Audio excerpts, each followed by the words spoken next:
The Brothers Grimm Fairy Tales. The Devil with the Three Golden Hairs. There was once a poor woman who gave birth to a little son.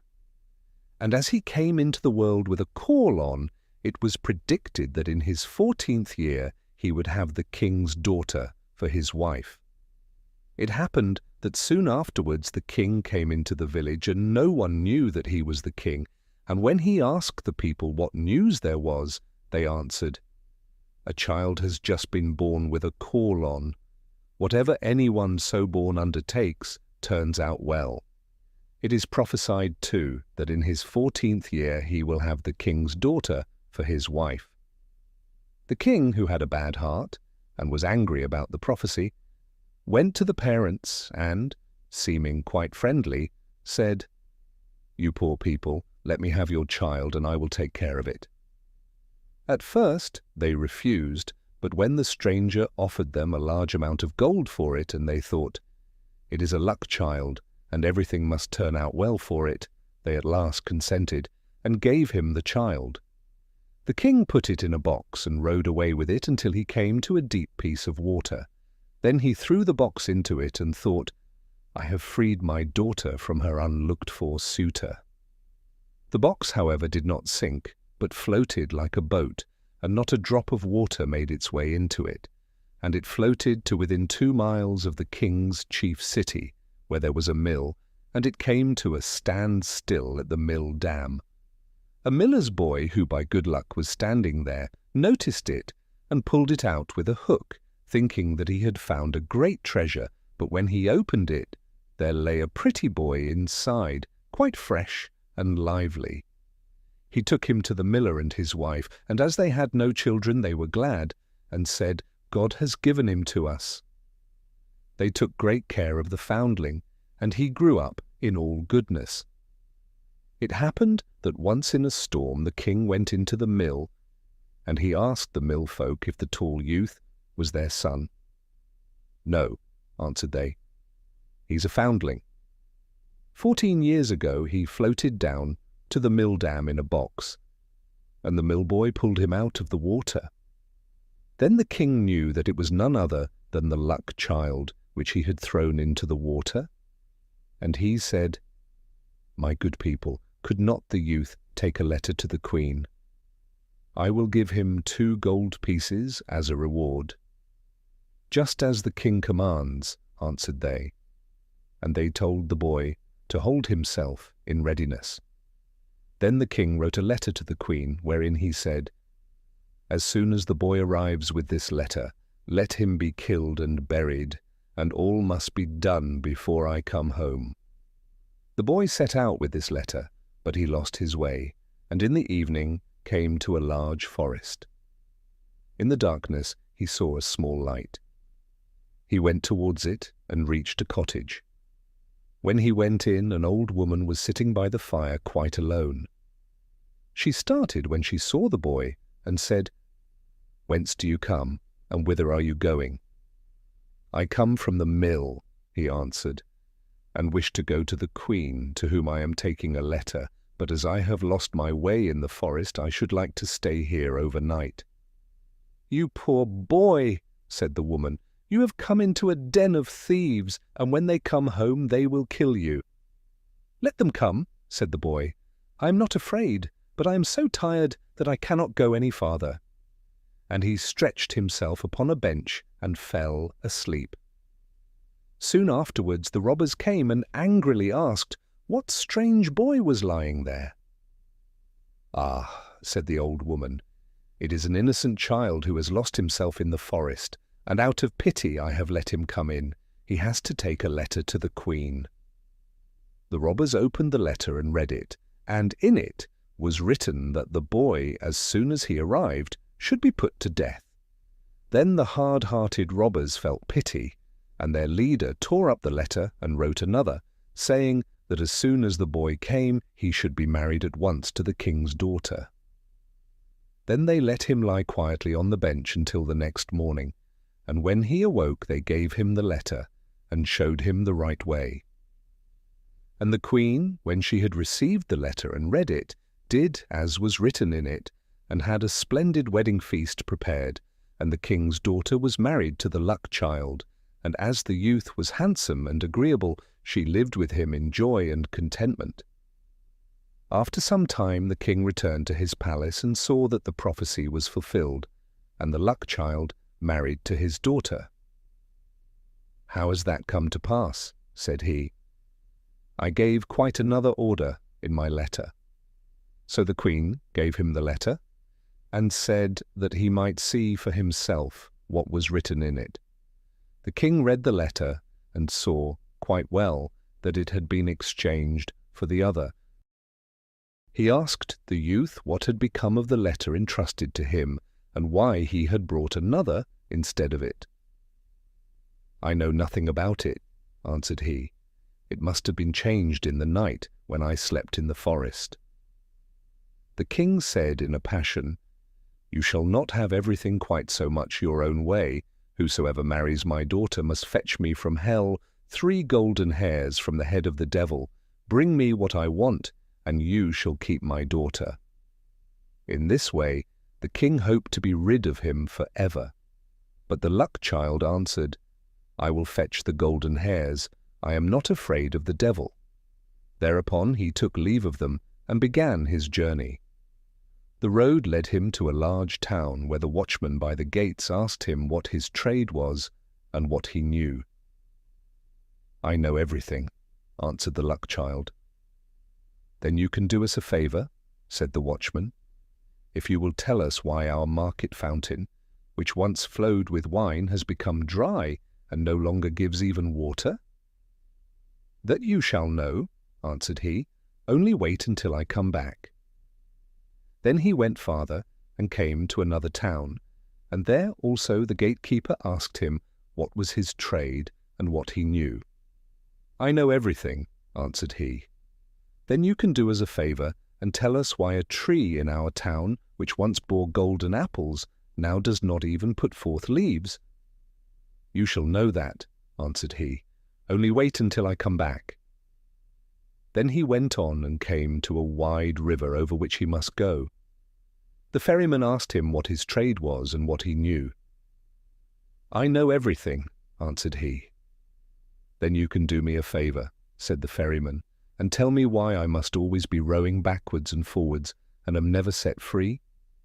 "You shall know that," answered he. "Only wait until I come back." When he had crossed the water, he found the entrance to hell. It was black and sooty within, and the devil was not at home, but his grandmother was sitting in a large armchair. "What do you want?" said she to him, but she did not look so very wicked.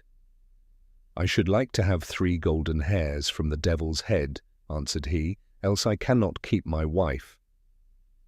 "That is a good deal to ask for," said she. "If the devil comes home and finds you, it will cost you your life, but as I pity you, I will see if I cannot help you." She changed him into an ant and said, "Creep into the folds of my dress, you will be safe there." "Yes," answered he, "so far, so good. But there are 3 things besides that I want to know. Why a fountain which once flowed with wine has become dry and no longer gives even water? Why a tree which once bore golden apples does not even put forth leaves? And why a ferryman must always be going backwards and forwards and is never set free?" "Those are difficult questions," answered she, "but only be silent and quiet and pay attention to what the devil says when I pull out the 3 golden hairs." As the evening came on, the devil returned home. No sooner had he entered than he noticed that the air was not pure. "I smell man's flesh," said he. "All is not right here." Then he pried into every corner and searched, but could not find anything. His grandmother scolded him. "It has just been swept," said she, "and everything put in order, and now you are upsetting it again. You have always got man's flesh in your nose. Sit down and eat your supper." When he had eaten and drunk, he was tired, and laid his head in his grandmother's lap, and before long he was fast asleep, snoring and breathing heavily. Then the old woman took hold of a golden hair, pulled it out, and laid it down near her. "Oh!" cried the devil, "or what are you doing?" "I have had a bad dream," answered the grandmother, "so I seized hold of your hair." "What did you dream then?" said the devil. "I dreamed that a fountain in a marketplace from which wine once flowed was dried up, and not even water would flow out of it. What is the cause of it?" "Oh ho! If they did but know it," answered the devil. "There is a toad sitting under a stone in the well. If they killed it, the wine would flow again." He went to sleep again and snored until the windows shook. Then she pulled the second hair out. "Ha ha! What are you doing?" cried the devil angrily. "Do not take it ill," said she. "I did it in a dream." "What have you dreamt this time?" asked he. "I dreamt that in a certain kingdom there stood an apple tree which had once borne golden apples, but now would not even bear leaves. What, think you, was the reason?" "Oh, if they did but know," answered the devil. "A mouse is gnawing at the root. If they killed this, they would have golden apples again. But if it gnaws much longer, the tree will wither altogether. But leave me alone with your dreams. If you disturb me in my sleep again, you will get a box on the ear." The grandmother spoke gently to him until he fell asleep again and snored. Then she took hold of the third golden hair and pulled it out. The devil jumped up, roared out, and would have treated her ill if she had not quieted him once more and said, "Who can help bad dreams?" "What was the dream then?" asked he, and was quite curious. "I dreamt of a ferryman who complained that he must always ferry from one side to the other, and was never released. What is the cause of it?" "Ah, the fool," answered the devil. "When anyone comes and wants to go across, he must put the oar in his hand, and the other man will have to ferry, and he will be free." As the grandmother had plucked out the 3 golden hairs and the 3 questions were answered, she let the old serpent alone, and he slept until daybreak. When the devil had gone out again, the old woman took the ant out of the folds of her dress and gave the luck child his human shape again. "There are the 3 golden hairs for you," said she. "What the devil said to your 3 questions, I suppose you heard?"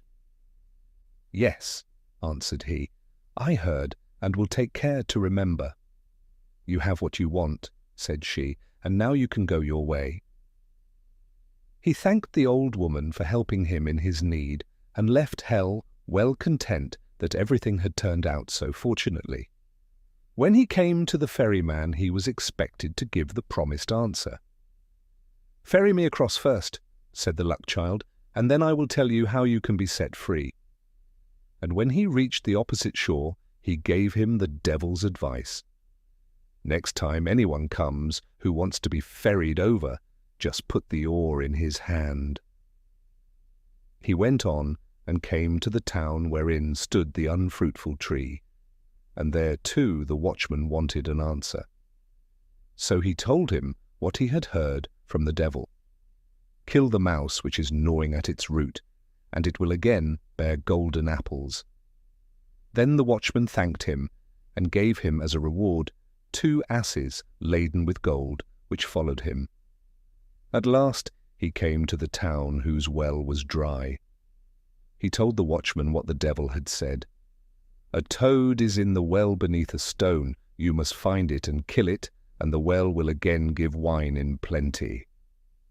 The watchman thanked him, and also gave him 2 asses laden with gold. At last the luck child got home to his wife, who was heartily glad to see him again, and to hear how well he had prospered in everything. To the king he took what he had asked for, the devil's 3 golden hairs, and when the king saw the 4 asses laden with gold, he was quite content, and said, "Now all the conditions are fulfilled, and you can keep my daughter. But tell me, dear son-in-law, where did all that gold come from? This is tremendous wealth." "I was rowed across a river," answered he, "and got it there. It lies on the shore instead of sand." "Can I too fetch some of it?" said the king, and he was quite eager about it. "As much as you like," answered he. "There is a ferryman on the river. Let him ferry you over, and you can fill your sacks on the other side." The greedy king set out in all haste, and when he came to the river, he beckoned to the ferryman to put him across. The ferryman came and bade him get in, and when they got to the other shore, he put the oar in his hand and sprang out. But from this time forth the king had to ferry, as a punishment for his sins. Perhaps he is ferrying still. If he is, it is because no one has taken the oar from him.